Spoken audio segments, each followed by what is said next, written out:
Hi all, welcome back to my new vlog. So ಹೇಗಿದ್ದೀರಾ? Hope ನೀವೆಲ್ಲ ಚೆನ್ನಾಗಿದ್ದೀರಾ ಅಂತ ಭಾವಿಸ್ತೀನಿ. ಇವತ್ತಿನ ವ್ಲಾಗ್ ಸ್ಪೆಷಲ್ ಅಂತ ತುಂಬಾ ಏನಿಲ್ಲ, ಮಂಡೇ ವ್ಲಾಗ್. ಇದು ಒಂದು 2 ಡೇಸ್ ವ್ಲಾಗ್ನ ನಾನು ನಿಮ್ಮ ಹತ್ರ ಶೇರ್ ಮಾಡೋಣ ಅಂತ. ಸೊ ನೆನೆ ಸಂಡೇ ವ್ಲಾಗು 2 ಪಾರ್ಟಿಷನ್ ಆಗಿ ಮಾಡಿ ನಾನು ಶೇರ್ ಮಾಡಿದ್ದೆ. ಸೊ ನೋಡಿದ್ದೀರಾ. ಸೊ ತುಂಬಾ ಲೌಡಾಗಿ ಮಾತಾಡೋಕ್ಕೆ ಆಗ್ತಿಲ್ಲ ನನ್ನ ಕೈಯಲ್ಲಿ.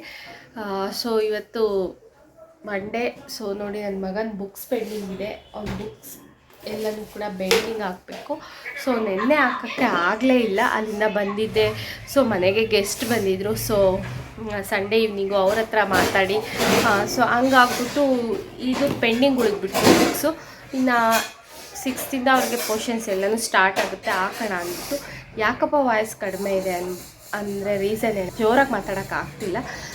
ಸೊ ತುಂಬಾ ಇಯರ್ ಪೇಯ್ನ್ ಇದೆ, ಎರಡೂ ಕಿವಿ ನೋವ್ತಿದೆ, ಹೆಡ್ಡೇಕು, ಲೈಟಾಗಿ ಫುಲ್ ಫೀವರ್ ಬರೋ ಥರ ಆಗಿದೆ.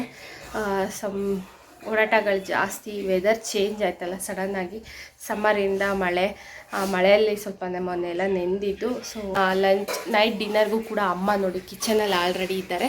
ಏನು ಮಾಡ್ತಿದ್ದಾರೆ ಅಂದರೆ, ಸೊ ನೋಡಿ ನಿಮ್ಮ ಫ್ರೆಂಡ್ ಮನೆಯಲ್ಲ ತಂದಿದ್ದಂಥ ಪ್ಲ್ಯಾಂಟ್ ಎಷ್ಟು ಚೆನ್ನಾಗಿದೆ. ಪ್ಲಾಸ್ಟಿಕ್ಕಾ ಅಂತ ಕೇಳ್ತಾ ಇದ್ದಾರೆ ನೋಡಿದವ್ರು. ಪ್ಲಾಸ್ಟಿಕ್ ಥರನೇ ಇದೆ, ಬಟ್ ಪ್ಲಾಸ್ಟಿಕ್ ಅಲ್ಲ, ರಿಯಲ್ ಪ್ಲ್ಯಾಂಟ್ ನೋಡಿ, ತುಂಬ ಚೆನ್ನಾಗಿದೆ. ಇದರಲ್ಲೊಂದು 10 ಗಿಡ ಇದೆ, 10 ಗಿಡ 10 ಪಾಟ್ ಮಾಡ್ಬೋದು. ಸೊ ಮಾಡೋಣ. ಸ್ವಲ್ಪ ದಿವಸ ಹಿಂಗೆ ಇರಲಿ ವಾಟ್ರಲ್ಲಿ ಇಟ್ಟರೆ ಸ್ವಲ್ಪ ರೂಟ್ಸ್ ಎಲ್ಲ ಬೇಗ ಮಣ್ಣಲ್ಲಿಟ್ಟರೆ ಬೇಗನೆ ಬೆಳೆಯುತ್ತೆ. ಸೊ ಅಮ್ಮ ಅಡುಗೆ ಏನಂದರೆ ತರಕಾರಿ ಸಾಂಬಾರು ಒಂದು ಡಿಫ್ರೆಂಟಾಗೆ ಮಾಡ್ತಾರೆ. ಮತ್ತು ಸೇರಿಸ್ತಾಂಡವ ಅವರೇನೆ ಫೋನಿಗೆ ಯಾವ್ದನ್ನ ಸುಪ್ಪಿಸ್ತಾನೆ. ಸೊ ನೋಡಿ, ಅಮ್ಮ ಸ್ಟಾರ್ಟ್ ಮಾಡಿಬಿಟ್ಟಿದ್ದಾರೆ. ಅಮ್ಮಂದೊಂದು ಸಾಂಬಾರ್ ರೆಸಿಪಿ ಇದೆ, ತುಂಬ ಚೆನ್ನಾಗಿರುತ್ತೆ. ಈಗ ಅದ್ರಲ್ಲಿ ತುಂಬ ಚೆನ್ನಾಗಿರುತ್ತೆ. ತರಕಾರಿ ಎಲ್ಲ ಮಿಕ್ಸ್ ಹಾಕ್ಬಿಟ್ಟು ಒಂದು ಸಾಂಬಾರು ಮಾಡ್ತಾರೆ. ಈಗ ಭಟ್ರುಗಳೆಲ್ಲ ಮದುವೆ ಮನೇಲಿ ಯಾವ ಥರ ಇರುತ್ತೆ ಆ ಟೇಸ್ಟು. ಸೊ ಸ್ಟಾರ್ಟ್ ಮಾಡಿಬಿಟ್ಟಿದ್ದಾರೆ. ಬಿಗಿನಿಂಗಿಂದ ಎಂಡ್ವರೆಗೂ ತೋರಿಸಿದ್ರೆ ರೆಸಿಪಿ ಚೆನ್ನಾಗಿರುತ್ತೆ. Next I try next time. So ಹಾಗೆ ಹೋಳಿಗೆ ಮಾಡ್ತಾಯಿದ್ದೀವಿ, ಒಬ್ಬಟ್ಟು, ಬೇಳೆ ಒಬ್ಬಟ್ಟು. ಅವಳು ನಿಮ್ಮಿ ಕೊಟ್ಟಿದ್ಲಲ್ವ ನೆನ್ನೆ, ಅದಕ್ಕೆ ಒಬ್ಬಟ್ಟು ಮಾಡೋಣ ನೈಟಿಗೆ ಅಂದ್ಬಿಟ್ಟು.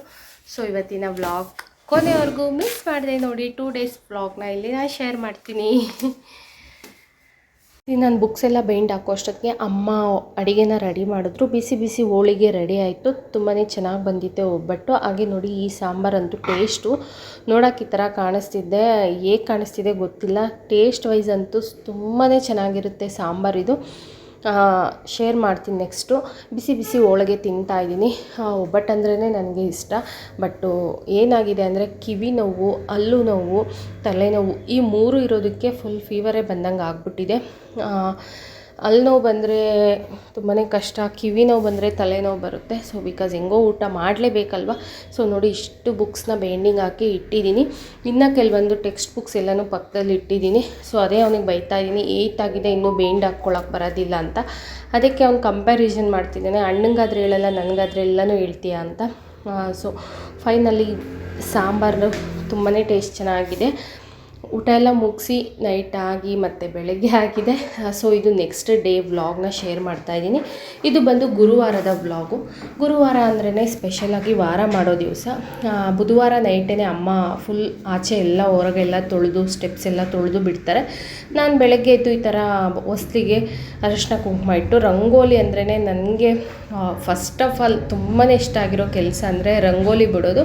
ನೆಕ್ಸ್ಟು ಪ್ಲ್ಯಾಂಟ್ಸಿಗೆಲ್ಲ ನೀರು ಹಾಕೋದು, ಪ್ಲ್ಯಾಂಟ್ಸ್ಗಳನ್ನ ಬೆಳೆಸೋದು, ಗಿಡಗಳನ್ನ ಬೆಳೆಸೋದು ಅಂದರೆ ತುಂಬಾ ಇಷ್ಟ. ಹಂಗಾಗ್ಬಿಟ್ಟು ಆದಷ್ಟು ಇರೋದ್ರಲ್ಲೇ ನನಗೆ ಎಷ್ಟು ಬೇಕೋ ಅಷ್ಟು ಪ್ಲ್ಯಾಂಟ್ಸ್ನ ಇಟ್ಕೊಂಡಿದ್ದೀನಿ. ಇನ್ನಷ್ಟು ಬೆಳೆಸಬೇಕು ಅನ್ನೋ ಆಸೆ ಜಾಸ್ತಿ ಇದೆ. ಬಟ್ ಸ್ಪೇಸ್ ಕಡಿಮೆ ಇದೆ ನನಗೆ. ಸ್ಪೇಸ್ಗಿಂತ ಮೇಯ್ನ್ ಬಿಸಿಲು, ಗಾಳಿ, ನೆರಳು 3 ಸಮ ಪ್ರಮಾಣದಲ್ಲಿ ಇರಬೇಕು ಗಿಡಗಳಿಗೆ. ನೆರಳಲ್ಲೇ ಇಟ್ಟು ಬೆಳೆಸ್ತೀವಿ ಅಂದರೆ ಅದು ಕಷ್ಟ ಆಗುತ್ತೆ. ಕೆಲವೊಂದು ಪ್ಲಾಂಟ್ಸು ಬರೋದಿಲ್ಲ. ಆದಷ್ಟು ಇಂಡೋರ್ ಪ್ಲಾಂಟ್ಸ್ನೂ ಕೂಡ ಇಟ್ಟಿದ್ದೀನಿ. ಕೆಲವೊಂದು ಹೋಗ್ತಾ ಇರುತ್ತೆ, ಚೇಂಜ್ ಮಾಡ್ತಾ ಇರ್ತೀನಿ. ನೋಡಿ, ಬ್ಯಾಕ್ ಸೈಡ್ ಪ್ಯಾಸೇಜು ನಮಗೆ ಅಲ್ಲೂ ಕೂಡ ಒಂದು ಬಾಗಿಲು ಹೊಸ್ಲು ಇದೆ. ನಾರ್ಮಲ್ ಈಗ ಮನೆಯಲ್ಲಿ ಹೊಸ್ಲು ಅಂದರೆ ಅದು ಲಕ್ಷ್ಮೀ ಸಮಾನ. ಮೊದಲನೇ ದೇವರು ಮನೆಗೆ ನಮಗೆ ಹೊಸ್ತಿಲು. ಪ್ರತಿ ವಾರಕ್ಕೆ 2 ಸತಿ ನಾನು ಸ್ವಚ್ಛ ಮಾಡ್ತೀನಿ. ಅದಕ್ಕೆ ಅರಿಶಿನ ಕುಂಕುಮ ಇಟ್ಟು ರಂಗೋಲಿ ಹಾಕೋದಂದ್ರೇ ತುಂಬಾ ಇಷ್ಟನೇ ಅಲ್ವಾ. ಫ್ರಂಟ್ ಹೇಗೆ ಪೂಜೆ ಮಾಡ್ತೀವಿ, ಬ್ಯಾಕ್ ಸೈಡೂ ಕೂಡ ಅದೇ ಥರ ನಾವು ಪೂಜೆನ ಮಾಡ್ತೀನಿ. ಫೈನಲ್ ಆಗಿ ರಂಗೋಲಿ ಎಲ್ಲನೂ ಹಾಕ್ತಾಯಿದ್ದೀನಿ. ಇವತ್ತಿನ ಡೇ ಬಂದು ಗುರುವಾರ ಆಗಿದೆ. ಗುರುವಾರ ಅಂದ್ರೇ ನನಗೆ ತುಂಬಾ ಕೆಲಸ ಜಾಸ್ತಿ ಇರುತ್ತೆ. ಅದರಲ್ಲೂ ಈ ಥರ ಕೆಲಸ ಮಾಡ್ತಾ ವೀಡಿಯೋ ಮಾಡ್ಕೊಳ್ಳೋದಂದರೆ ಇನ್ನೂ ತುಂಬಾ ಕಷ್ಟ ಆದ್ರೂ ಇಷ್ಟಪಟ್ಟು ಮಾಡ್ತೀನಿ. ಈಗ ಟೈಮ್ ಬಂದು ಒಂದು 9 ಆಗಿದೆ. ನನಗೆ ಪೂಜೆ ಎಲ್ಲನೂ ಕೂಡ ನನಗೆ ಏನಿದ್ರು 9:30 ಆ ಒಳಗಡೆ ಟೈಮಲ್ಲಿ ಆಗಿಬಿಡಬೇಕು. ಸೊ ನನಗೆ 11 ಮೇಲೆ 12 ಮೇಲೆ ಅಂದರೆ ನನಗೆ ಅದು ಅಭ್ಯಾಸ ಇಲ್ಲ, ನನಗೆ ಇಷ್ಟನೇ ಆಗೋದಿಲ್ಲ. ಫೈನಲಿ ಎಲ್ಲನೂ ಕೂಡ ಕೆಲಸ ಎಲ್ಲ ಮುಗಿದಿದೆ. ಈಗ ಪೂಜೆಗೆ ಅಂತ ಬಂದು ಕೂತಿದ್ದೀನಿ. ದೇವ್ರ ಮನೆಯಲ್ಲಿ ಎಲ್ಲನೂ ದೇವ್ರ ಸಾಮಾನು ನೆನ್ನೆನೇ ಕ್ಲೀನ್ ಮಾಡಿ ಇಟ್ಟಿರ್ತಾರೆ ಅಮ್ಮ. ಈಗ ನಾನು ಹೂವಿಟ್ಟು ಪೂಜೆ ಮಾಡೋದೊಂದೇ. ಸೊ ನೋಡಿ, ಇವರು ನೆನ್ನೆ ನಾನು ಹೇಳಿದ್ದೆ ತುಂಬ ಒಳ್ಳೆ ಕಮೆಂಟ್ಸ್ ಕ್ವಶನ್ ಕೇಳ್ತಾರಂತ, ಅದು ಮತ್ತೆ ನಾನು ಸ್ಕ್ರೀನ್ಶಾಟ್ ಹಾಕಿದ್ದೀನಿ. ಸಾರಿ ಕೇಳಿದ್ದಾರೆ. ಸೊ ದಯವಿಟ್ಟು ಯಾರಿಗೂ ದೊಡ್ಡವರಲ್ಲ ಚಿಕ್ಕವರಲ್ಲ, ದಯವಿಟ್ಟು ಕ್ಷಮೆ ಅನ್ನೋದನ್ನು ನನಗೆ ಇಷ್ಟ ಆಗೋದಿಲ್ಲ. ನಮ್ಮ ಊರು ವಿಜಾಪುರ. ನಾನು ಹೇಳಿದ್ನೆಲ್ಲ ಅವರು ರಾಯಚೂರು ಕಡೆಯವರು ಇರ್ಬೋದು ಅಂತ. ಸೊ ಟೈಪಿಂಗಲ್ಲಿ ಮಿಸ್ಟೇಕ್ ಇದ್ದರೆ ಸಾರಿ ಅಕ್ಕ ಅಂತ ಕೇಳಿದ್ದಾರೆ. ದಯವಿಟ್ಟು ಯಾರಿಗೂ ಸಾರಿ ಕೇಳೋ ಅವಶ್ಯಕತೆ ಇಲ್ಲ. ಬಟ್ ನನಗೆ ತುಂಬ ಚೆನ್ನಾಗಿ ಅರ್ಥ ಆಗುತ್ತೆ. ನೀವು ಯಾವುದೇ ಥರ ಕಮೆಂಟ್ ಮಾಡಿದ್ರು ನಾನು ಅರ್ಥ ಮಾಡ್ಕೊಳ್ಳೋ ಅಷ್ಟು ನಾನು ನಿಮ್ಮ ಕಮೆಂಟ್ನ ಓದಿ ನನಗೆ ಅಭ್ಯಾಸ ಆಗಿದೆ. ದಯವಿಟ್ಟು ನಿಮಗೆ ಹೇಳ್ತಾ ಇದ್ದೀನಿ, ನೆಕ್ಸ್ಟ್ ಎಲ್ಲ ಈ ಥರ ಸಾರಿ ಎಲ್ಲ ಕೇಳಬೇಡಿ. ನಾನು ನಿಮಗೆ ಸಾರಿ ಆ್ಯಕ್ಸೆಪ್ಟ್ ಮಾಡೋ ಅಷ್ಟು ದೊಡ್ಡವಳು ನಾನಲ್ಲ ಅಂತ ಅಂದ್ಕೊಳ್ತೀನಿ. ಯಾವುದೇ ಆಗಲಿ, ಮಾತಾಗಲಿ, ಗಾದೆನೇ ಇದೆ ಅಲ್ಲ, ಆಡಿದ ಮಾತು ಒಡೆದಿದ್ದ ಮುತ್ತು ಎರಡೂ ಕೂಡ ಮತ್ತೆ ಬರೋದಿಲ್ಲ ಅನ್ನೋದಕ್ಕಿಂತ ಅದನ್ನು ಸರಿ ಮಾಡ್ಕೊಳ್ಳೋದಕ್ಕಾಗೋದೇ ಇಲ್ಲ. ಹಂಗಾಗ್ಬಿಟ್ಟು ಮಾತು ನೋಡಿ, ನಾವು ಬಾಯಿಂದ ಕ್ಷಣಿಕಕ್ಕೆ ಆವೇಶದಲ್ಲಿ ಒಂದು ಮಾತು ಬಂದ್ಬಿಡ್ಬೋದು, ಬಟ್ ಅದು ಶಾಶ್ವತವಾಗಿ ನಿಂತೋಗ್ಬಿಡುತ್ತೆ. ಒಡೆದಿದ್ದ ಮುತ್ತೂ ಅಷ್ಟೇ, ಮುತ್ತು ಒಡೆದ್ಮೇಲೆ ಮತ್ತೆ ಅದನ್ನು ಕೂಡ್ಸೋಕ್ಕಾಗೋದಿಲ್ಲ, ಅದು ಬೆಲೆನ ಅದ್ರ ಬೆಲೆ ಕಳ್ಕೊಳ್ಳುತ್ತೆ. ಸೊ ಹಂಗಾಗಿ ಆಡಿದ ಮಾತು ಮುತ್ತನ್ನ ಯಾವತ್ತೂ ಸರಿ ಮಾಡೋಕ್ಕಾಗಲ್ಲ. ಒಂದು ಮಾತನ್ನ ಆಡ್ತಾಯಿದ್ದೀವಿ ಅಂದರೆ ತುಂಬ ಆಲೋಚನೆ ಮಾಡಿ. ಯಾಕಂದರೆ ನಾವು ಒಂದು ಮಾತು ಆಡಿದ ಮೇಲೆ ಮತ್ತೆ ಅದನ್ನ ವರ್ಷಾನುಗಟ್ಲೆ ಆದ್ರೂ ಮಾತು ಹಂಗೆ ಇರುತ್ತೆ. ಬೇರೆ ಎಲ್ಲನೂ ಕೂಡ ಚೇಂಜಸ್ ಆದ್ರೂ ಆ ಮಾತು ನೆನಪಿರುತ್ತೆ. ಹಾಗೆ ನನ್ನ ಪ್ರಕಾರ ಏನಂದರೆ, ಏನೇ ಆಗಲಿ, ನಾನು ಒಂದು ಮಾತು ಆಡ್ತಾಯಿದ್ದೀನಿ ಅಂದರೆ ಅಷ್ಟು ಸುಲಭವಾಗಿ ನಾನು ಮಾತಾಡೋದಿಲ್ಲ. ಯಾಕಂದರೆ ನನಗೆ ಚೆನ್ನಾಗಿ ಅಭ್ಯಾಸ ಇದೆ. ಎಲ್ಲನೂ ನೋಡಿ ನನ್ನ ಚಿಕ್ಕ ವಯಸ್ಸಲ್ಲೇ ತುಂಬ ನನಗೆ ಅನುಭವಗಳಾಗಿದೆ. ಜಾಯಿಂಟ್ ಫ್ಯಾಮ್ಲಿಯಲ್ಲಿ ಬೆಳೆದಿರೋದು ಅದೆಲ್ಲನೂ ಕೂಡ. ಹಂಗಾಗ್ಬಿಟ್ಟು ಒಬ್ಬರ ಮೇಲೆ ನಾವು ಏನೇ ಒಂದು ಮಾತಾಗಲಿ ಮಾತಾಡ್ತಾ ಇದ್ದೀವಿ ಅಂದರೆ ನಾನು ಒಬ್ರು ಹೇಳಿದ್ದನ್ನ ಕೇಳೋದಿಲ್ಲ. ಹಂಗಾಗ್ಬಿಟ್ಟು ನನ್ನ ಕಣ್ಣಾರೆ ನೋಡಬೇಕು, ಕಿವಿಯಾರೆ ಕೇಳಬೇಕು. ಅದನ್ನು ಕೂಡ ನಾನು ಅಷ್ಟು ಬೇಗ ನಂಬೋದಿಲ್ಲ. ಒಂದು ಸತಿ ನಮಗೆ ಗೊತ್ತಿಲ್ಲದಿದ್ದಂಗೆ ನಮ್ಮ ಕಣ್ಣು ಕಿವಿ ಅದು ತಪ್ಪು ಅಂತ ಅನಿಸ್ಬಿಡುತ್ತೆ. ಅದನ್ನ 1 ಅಲ್ಲ 2 ಅಲ್ಲ 3 ಸತಿ ನಾನು ಅದನ್ನು ರಿಪೀಟಾಗಿ ಪರಿಶೀಲನೆ ಮಾಡಿದ ಮೇಲೇ ನಾನು ಒಬ್ಬರ ಮೇಲೆ ನಾನು ಇದು ಕರೆಕ್ಟ್ ಅಲ್ಲ ನೀವು ಆಡಿದ ಮಾತು ಅಂತ ಹೇಳಕ್ಕೆ ಎಷ್ಟು ಧೈರ್ಯವಾಗಿ ನಾನು ಮಾತಾಡ್ತೀನಿ ಅಂದರೆ, ಸೊ ನಿಜ ಇದ್ದರೆ ನೀವು ನನ್ನ ಎದುರಿಗೆ ಬನ್ನಿ. ಯಾರೇ ಆಗಿಬಿಡ್ಲಿ, ಏನೇ ಮಾತಾಗ್ಬಿಡ್ಲಿ, ಖಡಾಖಂಡಿತವಾಗಿ ನನ್ನ ಬಾಯಿಂದ ಹೊರಗೆ ಬಂದಿದೆ ಅಂದರೆ ಅದು 100% ನಿಜ ಆಗಿದ್ದರೆ ನಾನು ಅದನ್ನು ಪ್ರೂಫ್ ಮಾಡೋ ಅಷ್ಟು ಧೈರ್ಯ ಇದ್ದರೆ ಮಾತ್ರ ನಾನು ಮಾತಾಡ್ತೀನಿ. ಸೊ ಹಂಗಾಗ್ಬಿಟ್ಟು ಕೆಲವೊಂದು ಮಾತುಗಳನ್ನ ನೋಡಿ ಆಡಿ ಮಾತಾಡಿ.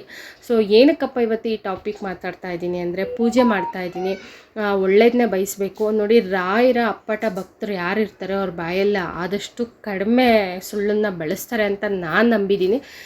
ಅತಿಯಾಗಿ ಅವರು ಬೇಗ ಸುಳ್ಳೆಲ್ಲ ಹೇಳೋದಿಲ್ಲ, ಇರೋದು ಇದ್ದಂಗೆ ಮಾತಾಡ್ಬಿಡ್ತಾರೆ. ಅದು ಅವರಿಗೆ ಇಷ್ಟ. ರಾಯರಿಗೆ ಅಂಥ ಭಕ್ತರಿಗಿನೇ ಅವರು ಒಲಿಯೋದು. ಸೊ ಸುಳ್ಳು ಮೋಸ ಅನ್ನೋದು ಅವರಿಗೆ ಯಾವತ್ತೂ ಆಗೋದಿಲ್ಲ. ಸೊ ಫೈನಲಿ ಅವರು ಮಾಡಿದ ಕಮೆಂಟ್ಗೆ ರಿಪ್ಲೈ ಕೊಟ್ಟೆ ಅನಿಸುತ್ತೆ.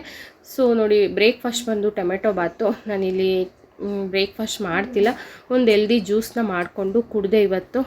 ಸೊ ಇವತ್ತಿನ ಬ್ರೇಕ್ಫಾಸ್ಟ್ ಎಲ್ಲನೂ ಕೂಡ ಮುಗೀತು. ಮಧ್ಯಾಹ್ನ ಈಗ ಟೈಮ್ ಬಂದು ಒಂದು 3 ಗಂಟೆ ಆ ಥರ ಆಗ್ತಾ ಬರ್ತಾಯಿದೆ. ಮಕ್ಕಳು ಸ್ಕೂಲಿಂದ ಬರ್ತಾರೆ, ಅವ್ರಿಗೇನಾದರೂ ಡಿಫ್ರೆಂಟಾಗಿ ಒಂದು ಸ್ಪೆಷಲಾಗಿ ಮಾಡ್ಕೊಳ್ಳೋಣ ಅಂದ್ಬಿಟ್ಟು.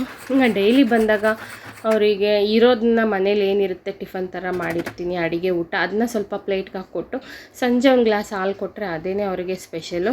ಸೊ ಇವತ್ತು ಎಲ್ಲ ವೆಜಿಟೇಬಲ್ಸ್ ಇದೆ, ಏನಾದರೂ ಡಿಫ್ರೆಂಟಾಗಿ ಟ್ರೈ ಮಾಡೋಣ ಅಂದ್ಬಿಟ್ಟು ವೆಜಿಟೇಬಲ್ಸ್ ಎಲ್ಲನೂ ಮಕ್ಕಳಿಗೆ ಅಟ್ಲೀಸ್ಟ್ ಎಲ್ಲನೂ ಕೂಡ ಹೊಟ್ಟೆಗೆ ಸೇರಿಸ್ಬೇಕು ಅಂದರೆ ಈ ಥರ ವೆಜ್ಜೀಸ್ ಎಲ್ಲ ಹಾಕ್ಬಿಟ್ಟು ಒಂದು ವೆಜ್ ಮೊಮೋಸ್ ಮಾಡೋಣ ಅಂದ್ಬಿಟ್ಟು ಮಾಡ್ಕೊಳ್ತಾ ಇದ್ದೀನಿ. ಇನ್ನೇನು ಅವರು 3:30 3:40 ಬರ್ತಾರೆ. ಅಷ್ಟೊತ್ತಿಗೆ ಈ ರೆಸಿಪಿನ ಬೇಗ ಬೇಗ ಮಾಡೋಕ್ಕೆ ಟ್ರೈ ಮಾಡ್ತಾಯಿದ್ದೀನಿ. ನಾನು ಅಂದ್ಕೊಂಡಿದ್ದೆ ಈಗ ತೆಗೆದು ನೋಡಿದೆ ಎಲ್ಲನೂ ವೆಜಿಟೇಬಲ್ಸ್ ಇದ್ದಿದ್ದ ಕಾರಣ ಮಾಡೋಣ ಅಂದ್ಬಿಟ್ಟು. ಸೊ ಕಟರ್ ಇದೆ ಅಲ್ವ, ಕಟರಲ್ಲಿ ಆನಿಯನ್ನ ತುಂಬಾ ಸಣ್ಣ ಚಾಪ್ ಮಾಡಿಕೊಂಡೆ. ಇನ್ನು ಮಿಕ್ಕಿದಂಥ ಏನೆಲ್ಲ ವೆಜಿಟೇಬಲ್ಸ್ ನಿಮ್ಮ ಮನೇಲಿರುತ್ತೆ ಅದನ್ನ ಹಾಕ್ಕೊಳ್ಳಿ. ಸೆಕೆಂಡ್ ಟ್ರಿಪ್ಪಿಗೆ ಇಲ್ಲಿ ನಾನು ಕ್ಯಾರೆಟು ಬೀನ್ಸನ್ನು ಚಾಪ್ ಮಾಡ್ಕೊಳ್ತಾ ಇದ್ದೀನಿ. ನೋಡಿ ಈ ಥರ ಕಟರಲ್ಲಿ ಈ ಥರ ಮೊಮೋಸ್ಗೆಲ್ಲ ಅಂದರೆ ತುಂಬ ಫೈನಾಗಿ ಕಟ್ ಆಗಬೇಕು. ನಾವು ನೈಫಲ್ಲಿ ಕಟ್ ಮಾಡಿದ್ರೂ ಅಷ್ಟು ಚೆನ್ನಾಗಿ ಬರೋದಿಲ್ಲ. ಹಂಗಾಗ್ಬಿಟ್ಟು ನಾನು ಈ ಕಟರಲ್ಲಿ ಹಾಕಿ ಮಾಡ್ತಾಯಿದ್ದೀನಿ. ಥರ್ಡ್ ಒಂದು ಬಂದು ಕ್ಯಾಪ್ಸಿಕಮ್ಮು. ಏನೆಲ್ಲ ನಿಮ್ಮ ಮನೇಲಿ ಕ್ಯಾಬೇಜ್ ಇದ್ರೂ ತುಂಬ ಚೆನ್ನಾಗಿರುತ್ತೆ. ಸದ್ಯಕ್ಕೆ ನಮ್ಮ ಮನೇಲಿ ಕ್ಯಾಬೇಜ್ ಇಲ್ಲ. ಪನ್ನೀರ್ ಇದ್ದೆ, ಪನ್ನೀರನ್ನ ಕೂಡ ಆ್ಯಡ್ ಮಾಡ್ತೀನಿ. ಸೊ ಪನ್ನೀರು ಏನೆಲ್ಲ ನಿಮ್ಗೆ ಇಷ್ಟ ಆಗುತ್ತೋ ಆ ಥರ ವೆಜಿಟೇಬಲ್ಸ್ ಹಾಕ್ಕೊಳ್ಳಿ. ತುಂಬಾ ಸಿಂಪಲ್ಲಾಗಿ ಕ್ವಿಕ್ಕಾಗಿ ನಾವೇ ಮನೇಲಿ ಮಾಡ್ಕೊಳ್ಬೋದು. ಹೊರಗಡೆ ತಂದು ತಿಂದರೆ ನಾವು ಸ್ವಲ್ಪ ತಿಂದರೂ ನಮ್ಗೆ ಇನ್ನೂ ಬೇಕು ನೆಕ್ಸ್ಟ್ ಟೈಮ್ ಆಸೆ ಆಗುತ್ತೆ. ಮನೆಯಲ್ಲೇ ಮಾಡ್ಕೊಂಡು ಟ್ರೈ ಮಾಡಿ, ನಿಮಗೆ ಮನಸ್ಸು ತೃಪ್ತಿಯಾಗಿ ತಿನ್ನೋಕ್ಕೆ ಸಿಗುತ್ತೆ ನಾವು ಮನೇಲಿ ಮಾಡ್ಕೊಂಡಾಗ. ಸೊ ನೋಡಿ ಪನ್ನೀರ್ ಕೂಡ ಸ್ವಲ್ಪ ಇದೆ. ಆಲ್ಮೋಸ್ಟ್ ನಾನು ಪನ್ನೀರನ್ನ ಕೂಡ ತಂದು ಸ್ಟಾಕ್ ಇಟ್ಕೊಂಡಿರ್ತೀನಿ. ಯಾಕಂದರೆ ಬ್ರೇಕ್ಫಾಸ್ಟ್ಗಳಿಗೆ ಏನಾದರೂ ಈ ಥರ ಮಾಡೋವಾಗ ಪನ್ನೀರ್ ಇದ್ದರೆ ಏನೋ ಒಂದು ರೆಸಿಪಿ ಮಾಡ್ಕೊಂಬಿಡ್ಬೋದು ಅಂತ. ಆಲ್ಮೋಸ್ಟ್ ನಾನು 2 ವೀಕ್ಸ್ಗೆ ಒಂದು ಸತಿ ಎಲ್ಲ ವೆಜಿಟೇಬಲ್ಸ್ ತಂದಾಗ ಅಮ್ಮಂದು ಇನ್ಚಾರ್ಜು ವೆಜಿಟೇಬಲ್ಸ್ ತರಕಾರಿದೆಲ್ಲ ಪ್ಲ್ಯಾನ್ ಮಾಡ್ತಾರೆ. ಇಂತಿಂಥ ತಂದು ಹಾಕ್ಬಿಡು ಅಂತ ಹೇಳ್ತಾರೆ. ಸೊ ಫ್ರೀಝರಲ್ಲಿ ಇಟ್ಬಿಟ್ಟಿದ್ದೆ ಪನ್ನೀರು. ಅರ್ಧ ಕಟ್ ಮಾಡಿ ಮೊನ್ನೆ ಏನೋ ರೆಸಿಪಿ ಮಾಡಿ ಮಿಕ್ಕಿದ್ದನ್ನ, ಅದಕ್ಕೆ ಸ್ವಲ್ಪ ಗಟ್ಟಿ ಆಗಿದೆ. ಸಾಫ್ಟ್ ಇದ್ದರೆ ಪನ್ನೀರ್ ಚೆನ್ನಾಗಿರುತ್ತೆ. ಸ್ವಲ್ಪ ನೀರನ್ನ ಬಿಸಿ ಮಾಡಿಕೊಂಡು ಅದನ್ನ ಗ್ಯಾಸ್ ಮೇಲೆ ಕುದಿಸ್ಬೇಡಿ, ಪ್ಲಾಸ್ಟಿಕ್ ಇರುತ್ತೆ ನೋಡಿ. ಈ ಥರ ಸ್ವಲ್ಪ ಉಗುರು ಬೆಚ್ಚಗೆ ನೀರಿಗೆ ಇದನ್ನ ಪ್ಯಾಕೆಟ್ ಸಮೇತ ಇಟ್ಟಿದ್ದೀನಿ. ಯಾಕಂದರೆ ನಾನು ಇಲ್ಲಿ ಮೊಮೋಸ್ಗೆ ಹಾಕಬೇಕು ಅಂದರೆ ಪನ್ನೀರನ್ನ ಸ್ಲೈಸ್ ಆಗಲಿ ಪೀಸಸ್ ಆಗಲಿ ಕಟ್ ಮಾಡಿ ಹಾಕೋದಿಲ್ಲ.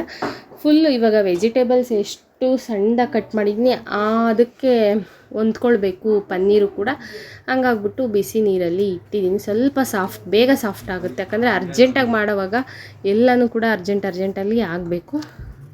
ಸೊ ಈಗ ನೀವು ಏನು ಮಾಡಬೇಕು ಅಂದ್ಕೊಂಡಿದ್ರೆ ಆ ಬಾಣಲಿ ಇಟ್ಕೊಂಡು ಅದಕ್ಕೆ ಒಂದು 2 ಟೇಬಲ್ ಸ್ಪೂನಷ್ಟು ಎಣ್ಣೆ ಹಾಕ್ಕೊಳ್ಳಿ. ನೋಡಿ ಯಾವ ಥರ ಕಟ್ ಮಾಡ್ಕೊಂಡಿದ್ದೀನಿ ವೆಜಿಟೇಬಲ್ಸ್ ಎಲ್ಲನೂ ಅಂತ. ಸೊ ಪನ್ನೀರು ನೋಡಿ ಮೀಡಿಯಮ್ ಆಗಿ ಇದೇ, ಒಂದು ಅರ್ಧ ಪನ್ನೀರು ಸಾಫ್ಟ್ ಆಗಿದೆ. ಅದು ಎಣ್ಣೆ ಕಾದಿದೆ. ಈಗ ಕಾದ್ಮೇಲೆ ಈರುಳ್ಳಿ ಹಾಗೆ ಕ್ಯಾಪ್ಸಿಕಮ್ ಹಾಕ್ಕೊಂಡು ಸ್ವಲ್ಪ ಫ್ರೈ ಮಾಡ್ಕೊಳ್ಳಿ ಚೆನ್ನಾಗೆ.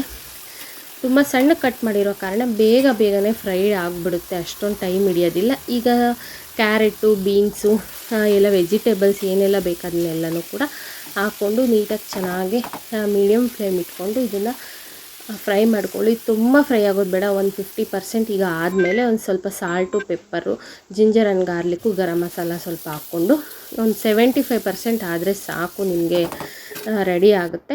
ಸೊ ಇವಾಗ ಲಾಸ್ಟಲ್ಲಿ ಸ್ವಲ್ಪ ನೀವು ಚೀಸನ್ನು ಹೇಳಿದ್ನಲ್ಲ ಆಗಲೇ, ಪನ್ನೀರನ್ನ ಬೇಕಿದ್ರೆ ಚೀಸು ಕೂಡ ಹಾಕ್ಕೊಳ್ಬೋದು ನೀವು. ಈಗ ಪನ್ನೀರನ್ನ ನೋಡಿ ಈ ಥರ ಕ್ರಷ್ ಮಾಡಿ ಹಾಕ್ಕೊಳ್ತಾ ಇದ್ದೀನಿ. ನಾನು ಆಗಲೇ ಹೇಳಿದ್ನಲ್ಲ ಸಾಫ್ಟ್ ಇದ್ರೇ ಚೆನ್ನಾಗಿರುತ್ತೆ ಪನ್ನೀರ್ ಇದ್ರ ಜೊತೆ ಅಂತ.